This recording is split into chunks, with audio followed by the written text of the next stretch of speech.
hoje eu vou falar sobre paternidade espiritual. O que significa ser pai espiritual de alguém?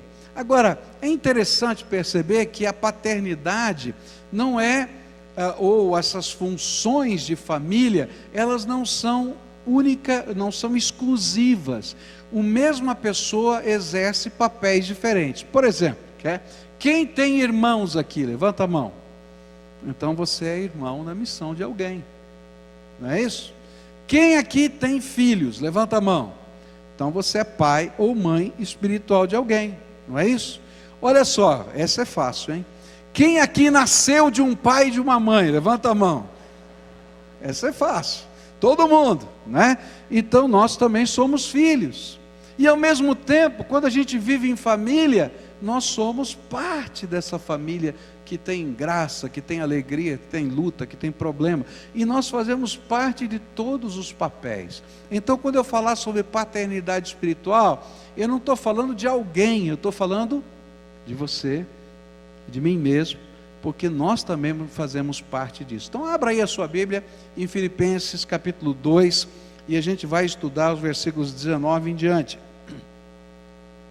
Diz assim a palavra do Senhor, Filipenses 2: espero no Senhor Jesus enviar-lhes Timóteo brevemente, para que eu também me sinta animado quando receber notícias de vocês. Não tenho ninguém que, como ele, tenha interesse sincero pelo bem-estar de vocês, pois todos buscam os seus próprios interesses e não os de Jesus Cristo. Mas vocês sabem que Timóteo foi aprovado, porque serviu comigo no trabalho do Evangelho como um filho ao lado de seu pai. Portanto, é ele quem espero enviar, tão logo me certifique da minha situação, confiando no Senhor, que em breve também poderei ir. Contudo, penso que será necessário enviar-lhes de volta Epafrodito, meu irmão, cooperador e companheiro de lutas, mensageiro que vocês enviaram para atender às minhas necessidades. Pois ele tem saudade de todos vocês e está angustiado porque ficaram sabendo que ele esteve doente. De fato, ficou doente e quase morreu, mas Deus teve misericórdia dele, e não somente dele, mas também de mim, para que eu não tivesse tristeza sobre tristeza. Por isso, logo o enviarei, para que quando o virem novamente fiquem alegres, e eu tenha menos tristeza. E peço que vocês o recebam no Senhor com grande alegria, e honrem homens como este, porque ele quase morreu por amor à causa de Cristo, arriscando a vida para suprir a ajuda que vocês não me podiam dar. Bem, aqui a gente viu os personagens, e eu quero falar sobre Paulo como pai espiritual. Ele diz assim: olha, Timóteo era um filho ao lado do seu pai. Mas Paulo não pensava na paternidade espiritual exclusivamente com relação a Timóteo. A gente vai aprender na Bíblia, nas cartas que ele escreveu, que ele entendia que todas as pessoas que tiveram envolvimento com o seu ministério, a quem ele pôde levar a palavra de Deus, as igrejas que ele saiu fundando, ele tinha uma missão de ser pai espiritual daquela gente. Gálatas 4, por exemplo, verso 19, vai dizer assim: meus filhos, novamente estou sofrendo dores de parto por sua causa, até que Cristo seja formado em vocês. Olha que expressão forte de paternidade, de maternidade. Em Tessalonicenses 2, ele vai dizer nos versículos 7 a 12: embora como apóstolos de Cristo pudéssemos ter sido um peso, fomos bondosos quando estávamos entre vocês, como uma mãe que cuida dos seus próprios filhos. Sentindo assim tanta afeição por vocês, decidimos dar-lhes não somente o Evangelho de Deus, mas também a nossa própria vida, porque vocês se tornaram muito amados por nós, pois vocês sabem que tratamos cada um como um pai trata seus filhos, exortando, consolando e dando testemunho, para que vocês vivam de maneira digna de Deus, que os chamou para o seu reino e glória. Eu queria olhar para esses textos, Gálatas, Tessalonicenses, o texto de Filipenses, e tentar entender qual é o papel de um pai espiritual. O que o pai espiritual faz? É interessante que ele usa duas figuras, especialmente em Tessalonicenses. Ele diz, ora, eu sou mãe, né, como uma mãe, e depois ele vai dizer, ora, como um pai, eu fiz assim, porque ele está pensando em paternidade, na sua amplitude, e ele vai copiar algumas coisas de um lado e do outro. E eu queria olhar então, qual é a missão de um pai ou de uma mãe espiritual? E a gente vai aprender que a primeira coisa importante é cuidado, zelo espiritual pelos seus filhos, e está aqui no verso 7 de Tessalonicenses. Embora como apóstolos de Cristo pudéssemos ter sido um peso, fomos bondosos quando estávamos entre vocês, como uma mãe que cuida dos próprios filhos. Se existe uma marca na maternidade, é a capacidade de cuidado de uma mãe. É extraordinário. Como uma mãe é capaz de cuidar do seu filho. Eu me lembro quando Michel era pequenininho, bebê, e olha que garoto chato como bebê. Eu não sei se ele está aí, mas não dormia de noite. Você já teve filho que não dorme à noite? Quem já teve filho que não dorme à noite? As duas meninas dormem de noite? Mais ou menos, né? Eu imagino, quando uma chora, a outra também chora, né? Aí tem que levantar os dois, deve ser uma confusão danada. Tem lá, duas gêmeas lindas ali. Gente, que coisa doida. E aí a Cleusa levantava, dava de mamar, e ora ela, mais ela do que eu, mas de vez em quando eu, e tal. E a coisa era a noite toda. E aí o que acontecia é que ela ficava muito cansada. Ela deitava e dormia. E olha, quando ela dormia do meu lado, eu podia tocar banda de música que ela não acordava, porque ela estava cansada. Mas se o Michel fizesse, ela pulava. E o pior é que o Michel não ficava no nosso quarto, ficava no outro quarto, que era longe. Ela escutava o ano lá longe. Né, ô cara de pau? Agora, você vai ver quando vier o seu. Né? Gente, que coisa tremenda. Mas isso é cuidado de mãe, é zelo, é cuidado de mãe, é coisa gostosa que marca a vida da gente. E a Bíblia está dizendo para a gente que se nós queremos ministrar, né, na vida das pessoas, nós precisamos olhar para elas e ter o cuidado que uma mãe tem pelos seus filhos.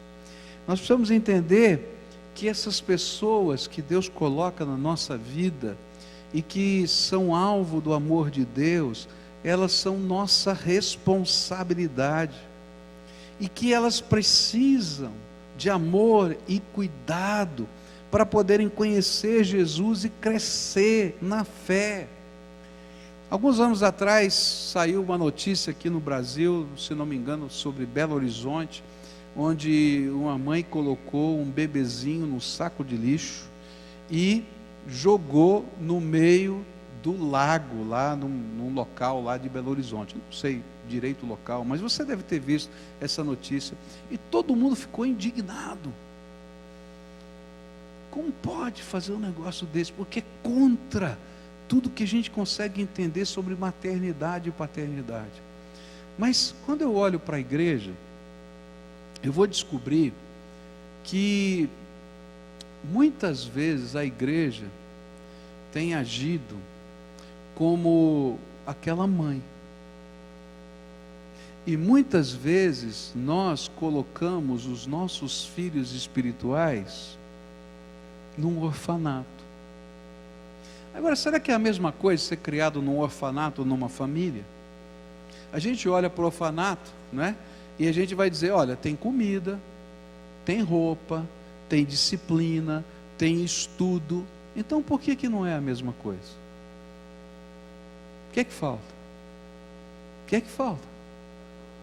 Amor, cuidado, acompanhar a pessoa. E aí, a gente vai aprender que o povo que está se convertendo, o povo que está à nossa volta, o povo que trabalha com você, o povo que está lá no teu condomínio onde você mora, o povo que pega a mesma condução com você, está desesperado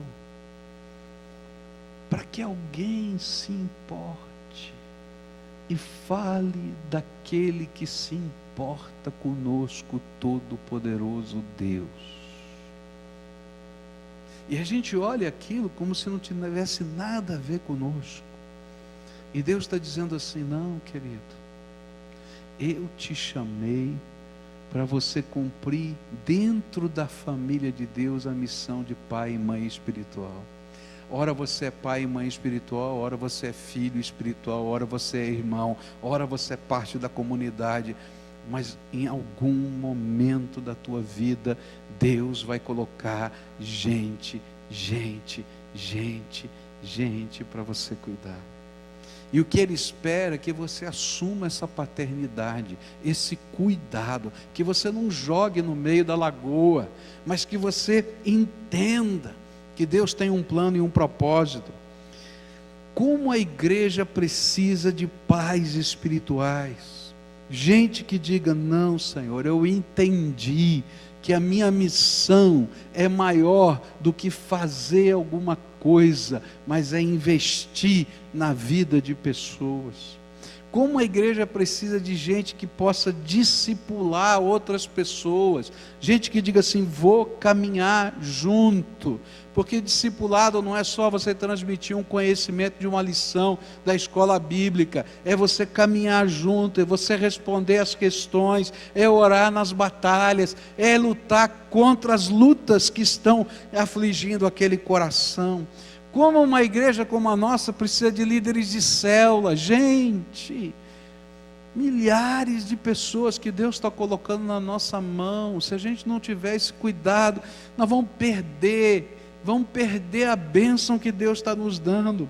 Como uma igreja precisa de novos diáconos, gente que queira ajudar os pastores a pastorearem outras pessoas. Como uma igreja precisa de líderes servos, porque essa é a figura que Deus mostra para a gente aqui nesse texto. Eu, há uns 10 ou 15 anos atrás, numa reunião da Aliança Batista Mundial, vi essa mulher chamada Lauren Bethel ganhar o prêmio da Aliança Batista Mundial de Direitos Humanos por dedicar a sua vida ao resgate de meninas que são traficadas e prostituídas na Tailândia. Uma mulher que disse assim: Senhor, essas meninas que são vendidas para serem prostitutas, são traficadas, elas são minha responsabilidade.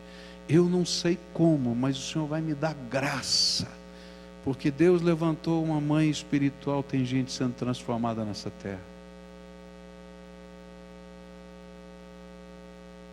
Segunda coisa que eu aprendo nesse texto é que para ser pai ou mãe espiritual, a gente tem que ter um amor bondoso. E a Bíblia vai dizer no versículo 7, embora como apóstolos de Cristo pudéssemos ter sido um peso, fomos bondosos quando estávamos entre vocês, como uma mãe que cuida dos seus próprios filhos, sentindo assim tanta afeição por vocês, decidimos dar-lhes não somente o Evangelho de Deus, mas também a nossa própria vida, porque vocês se tornaram muito amados por nós.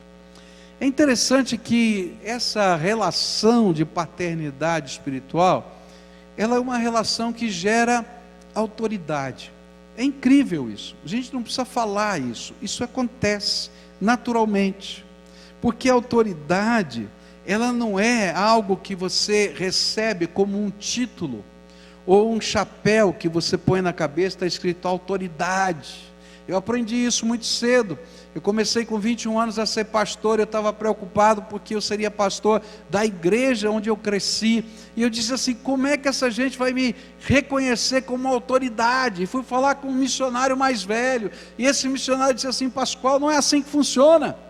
Não é porque tem uma assembleia que diz que você é pastor, que você virou autoridade na igreja. Agora, se você for um homem de Deus, e se como homem de Deus você amar as suas ovelhas, pode ter certeza que eles vão reconhecer a autoridade de Deus na sua vida. E sabe, a autoridade espiritual vem dessa bondade amorosa, que a gente chega junto, que a gente caminha junto, que a gente chora junto, que a gente junta os pedacinhos junto, que a gente faz junto, que a gente pede para a pessoa participar da nossa vida, assim como nós participamos da vida dessas pessoas. E gente, isso é poderoso, é transformador, porque vai deixando marcas do discipulado, da bondade, da afeição e do amor. Foi o amor de Deus que nos constrangeu, e é o amor de Deus através de nós que marcará a vida de pessoas que Ele colocou diante de nós. Eu fico pensando como a minha vida foi marcada por gente que se tornou autoridade para mim, pela bondade.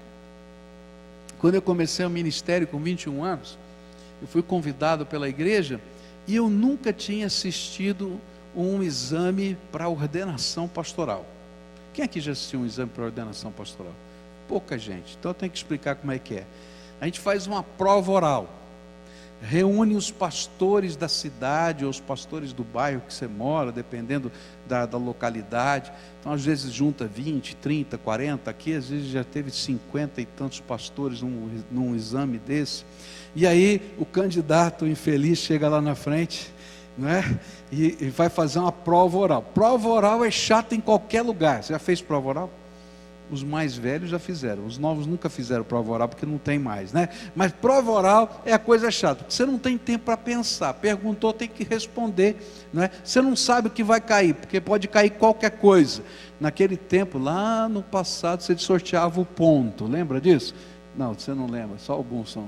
Então assim, sorteava o ponto é esse, você tinha que se virar. Bom, gente, é mais ou menos assim. Você vai lá e ele começa a perguntar: então me fale sobre a Bíblia, fala sobre teologia, fala sobre escatologia, fala sobre a questão da eclesiologia, você vai pegar a teologia toda, tá? E eu nunca tinha visto. E aí o pastor que estava se aposentando, que eu ia suceder, falou assim: Pascoal, você já assistiu um exame de ordenação? Eu falei: não, senhor. Você já se preparou para o exame de ordenação? Eu falei: não, senhor. Aí aquela coisa assim, né? Olha, um sênior, pastor sênior, uma vida toda bonita. Disse assim: será que você, colega, olha só, permitiria que eu lhe ajudasse a se preparar para o exame? Pelo amor de Deus, eu quero. E aí ele começou, todas as manhãs ele vinha no gabinete pastoral, que era dele, e agora eu estava lá trabalhando. Sentava na outra cadeira, eu sentava nessa aqui, dizia: não, esse é seu lugar. Sentava na outra cadeira, fazia as perguntas que caíam no exame, me dizia: você precisa melhorar nisso, isso aqui não está bom, vai estudar e tal e tal. E fez isso 1 dia, 2 dias, 3 dias, até que ele disse: você está bom, está preparado, agora vamos convocar o concílio, vamos fazer e tal. Eu fico pensando: que homem, que homem, que homem. Eu tenho as marcas desse homem na minha vida. E quando terminou tudo, eu passei no exame, aconteceu minha ordenação, ele marca uma entrevista comigo. Pascoal, eu queria conversar consigo como meu pastor, que ele era membro da igreja. Como é? Que é isso? Não marcou, foi, disse assim: olha, eu vim aqui comunicá-lo que eu e minha família vamos deixar a igreja. Como, pastor? Não pode deixar não, fica. Eu disse: não posso, porque senão eu vou impedir que você seja o pastor desta igreja. Você vai esquecer de um homem desse? Você vai esquecer de perguntar para um homem desse aquilo que você tem dúvida? Essa pessoa vai ser sempre uma autoridade na vida, porque além do cuidado, tem um amor tão bondoso, tão simples, que constrange você. Deus quer fazer de você um pai e uma mãe espiritual para alguém. E você vai marcar a vida de alguém. Assim como eu e vocês fomos marcados por vidas tão preciosas que passaram pela nossa vida. Terceira coisa que a palavra de Deus vai ensinar para a gente, está nos versículos 8 e 9. Sentindo assim tanta afeição por vocês, decidimos dar-lhes não somente o Evangelho de Deus, mas também a nossa própria vida, porque vocês se tornaram muito amados por nós. Irmãos, certamente vocês se lembram do nosso trabalho esgotante e da nossa fadiga. Trabalhamos noite e dia para não sermos pesados a ninguém, enquanto lhes pregávamos o Evangelho de Deus. Terceira coisa que eu aprendo é doação. Não dá para a gente ser pai e mãe espiritual de alguém sem se doar. E é tão interessante porque Paulo deixa claro uma coisa que está no coração de todo pai e de toda mãe. Todo pai e toda mãe não quer ser pesado para os seus filhos. Paulo está dizendo assim: quando eu fui aí, vocês não me sustentaram não. Eu fazia tendas, eu construía tendas e vendia as tendas no mercado, e com o dinheiro da venda das tendas eu me sustentei, porque eu não queria ser pesado para vocês. E se tem uma coisa bonita em pai e mãe é essa: não quer ser pesado para os filhos. Eu estou cansado de ver, tá?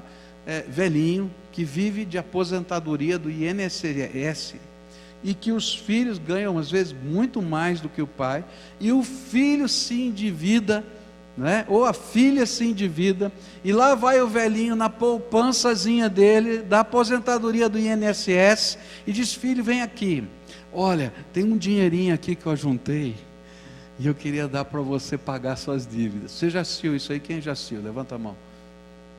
Tem alguns que já até receberam. Olha que é verdade, não é? Como é que pode? Que coisa tremenda. O que a Bíblia está dizendo é que quando a gente está ministrando na vida dos outros, a gente aprende a se doar. E a nossa visão de ministério na vida das pessoas é não ser pesado para essas pessoas, mas dar condições para essas pessoas de crescerem. E talvez a maior lição desse texto é nos ensinar que nós não ministramos em busca de reconhecimento, vantagem, aplauso, mas nós estamos fazendo porque nós nos doamos a Deus primeiro e depois estamos nos doando àquelas vidas. Paulo vai dizer assim: olha, eu dei a minha vida, eu investi a minha vida na vida de vocês, porque eu estou colocando a minha vida no altar de Deus.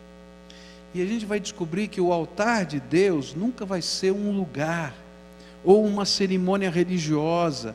Ela vai ser construída, o altar de Deus vai ser construído com as pedras vivas, que colocamos umas sobre as outras, e nos derramamos em sacrifício vivo de amor, graça e misericórdia, que por Jesus redunda em salvação, transformação, fazendo o que antes era só pedra, altar santo e glorioso do nosso Senhor e Salvador Jesus. Eu não sei o que você sente quando você está caminhando pela rua e vê meninos de rua. Eu acho que Deus está gritando: onde estão os pais espirituais e as mães espirituais? Eu não sei o que você sente quando você entra no teu prédio e vê aquele bando de adolescentes lá embaixo. Eu escuto Deus dizendo assim: gente, onde estão os pais e as mães espirituais aqui? Eu não sei o que você sente quando você olha para alguém lá no teu condomínio e vê aquela pessoa aflita, angustiada, e Deus está gritando: onde estão os pais e as mães espirituais? Sabe por que não tem tantas? Porque você tem que se doar. Por isso é mais fácil você levar para a FEBEM, você levar para casa, sei lá o quê. Está entendendo? Ou jogar no lago, porque a gente não quer se doar. E aí o Espírito Santo de Deus está dizendo assim: eu preciso de gente que queira se derramar sobre o altar.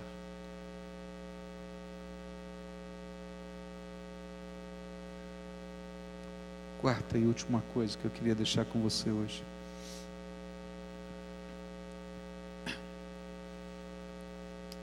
Verso 10, lá de Tessalonicenses 2, diz assim: tanto vocês como Deus são testemunhas de como nos portamos de maneira santa, justa e irrepreensível entre vocês, os que creem.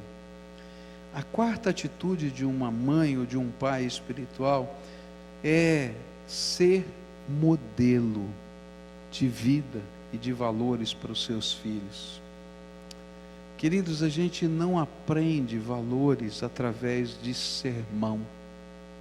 É ruim um pregador dizer isso.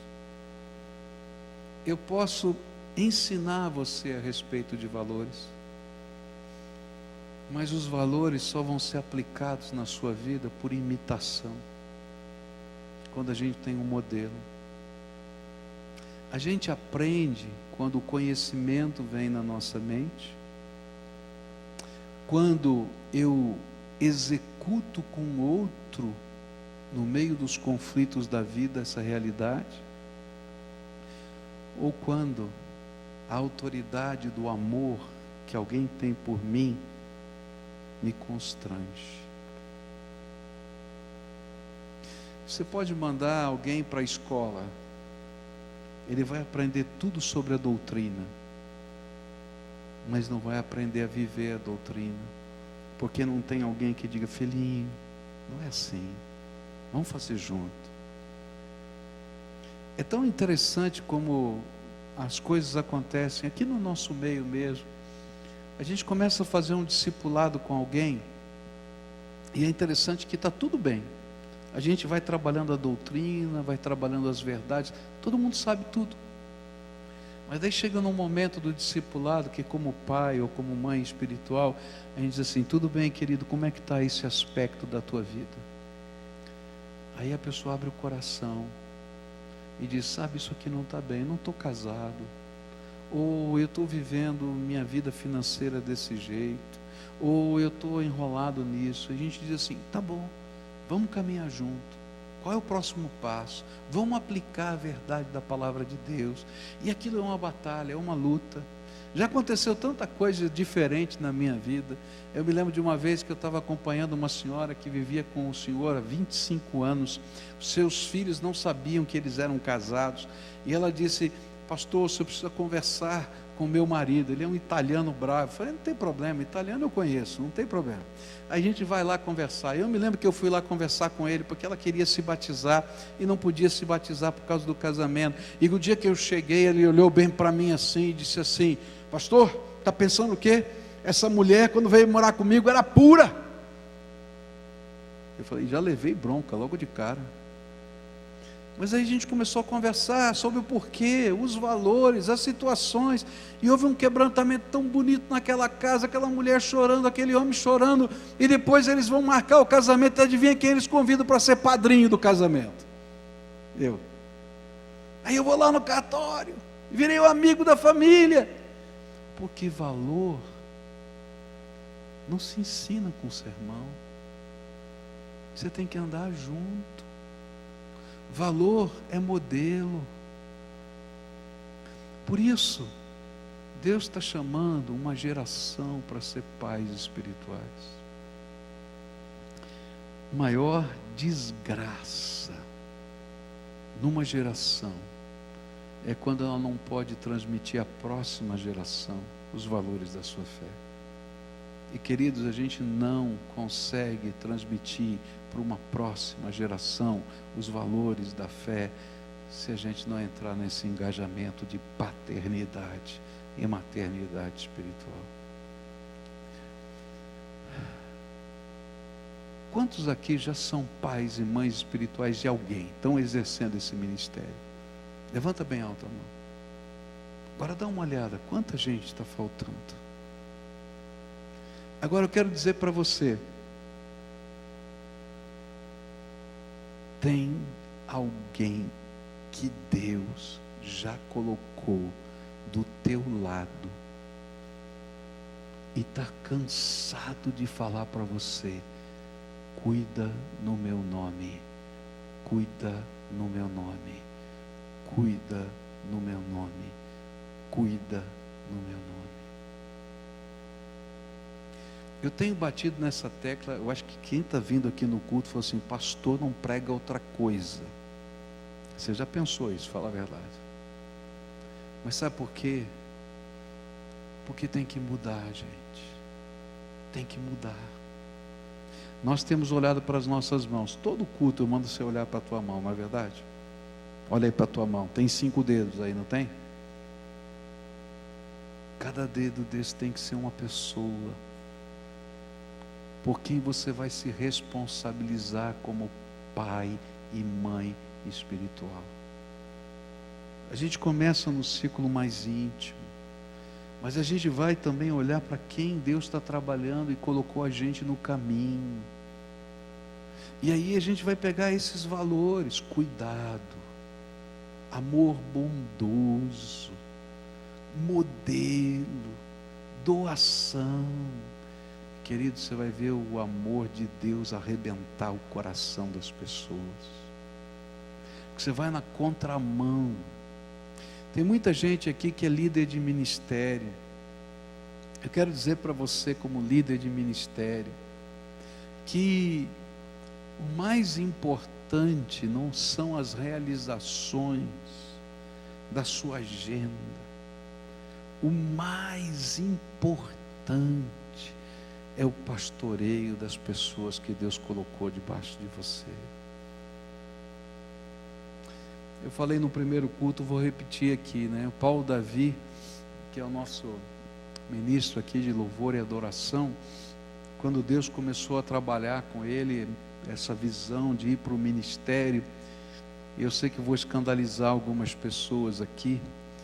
Eu disse para ele assim: você não vai fazer música sacra, não. Nossa, queriam me matar. Falei: não vão te estragar você. Falei para ele: pastor, para por quê? Você vai aprender a ser pastor. Porque a maior necessidade no ministério de louvor e adoração é de alguém que cuide do coração das pessoas. As outras coisas a gente chama um técnico para fazer. Mas gente que cuida do coração, que ora, que zela, que chega de madrugada, como esse homem faz e diz assim: olha, eu quero atender você, eu não tenho horário, mas vem aqui 2 horas da manhã que eu vou orar com você. E ele faz isso.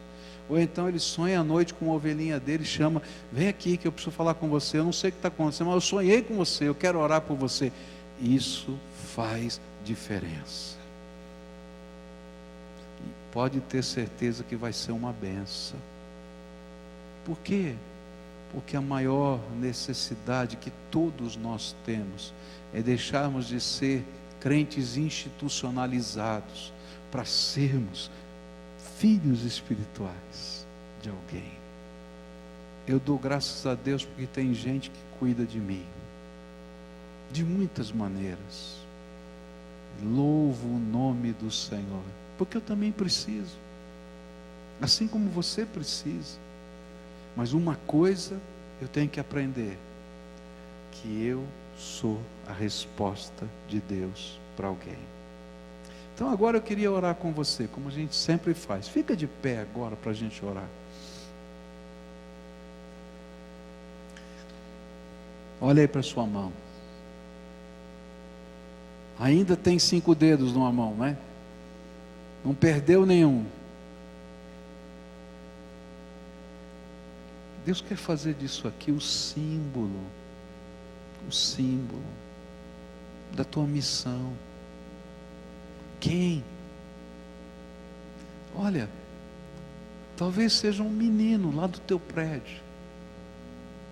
Eu louvo a Deus por uma mulher que morava a 2 quadras da minha casa, crente, que quando os meus pais se separaram, abriu a casa dela para ouvir o meu choro.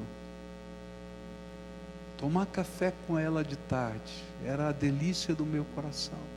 Ela tinha 4 filhos e o marido dela era bêbado, mas ela tinha lugar na casa dela para me tratar, e ela foi minha mãe espiritual muitos anos. Se hoje eu sou quem eu sou, é porque teve uma mulher que abriu a casa dela no meio das lutas mais difíceis. Algumas eu assisti, daquele homem bêbado chegando em casa, mas ela cuidava de mim. Eu não sei quem é, mas Deus colocou alguém, tem nome, e eu queria hoje orar consagrando você para essas vidas. Cuida. Mas eu não sei, cuida, abraça, ora, caminha junto, escuta, e Deus vai fazer uma revolução. A igreja precisa de pais e mães espirituais. O mundo precisa. Posso orar por você? Posso consagrar a tua mão? Algumas já estão cheias. E sabe o que significa a palavra consagração na língua hebraica? Mãos cheias. A gente só consagra a nossa vida a Deus quando as nossas mãos estão cheias do que é santo para Deus. Gente é santa para Deus. Posso orar? Senhor Jesus, eis aqui os teus filhos. Tantos momentos nós levantamos as mãos santas diante do Senhor para te adorar. Tantos momentos nós juntamos as nossas mãos santas para clamar misericórdia. Mas hoje o Senhor nos desafia a estendermos mãos santas para abençoar. E eu quero te pedir, Senhor, tira o falso comodismo do nosso coração. Tira, Senhor, o senso de que tá bom, quando de fato não está. Abre os nossos olhos, abre o nosso coração, abre a nossa mente para fazermos diferença nessa terra. O Senhor tem falado isso direto conosco, tem falado isso direto. Então, Senhor, ajuda-nos a sermos a resposta do Senhor nesse tempo. Levanta aqui pais e mães cheios do Teu Espírito para fazerem diferença nessa terra. Dentro de casa com os seus filhos, mas com os filhos que o Senhor quer que eles adotem na caminhada da vida. É aquilo que eu oro em nome de Jesus. Amém. Estou edificando a minha igreja, estou edificando a minha igreja, e diante dela as portas do inferno cairão. Por base de Cristo, meu filho, e de muitos um só, e de muitos um só, e de muitos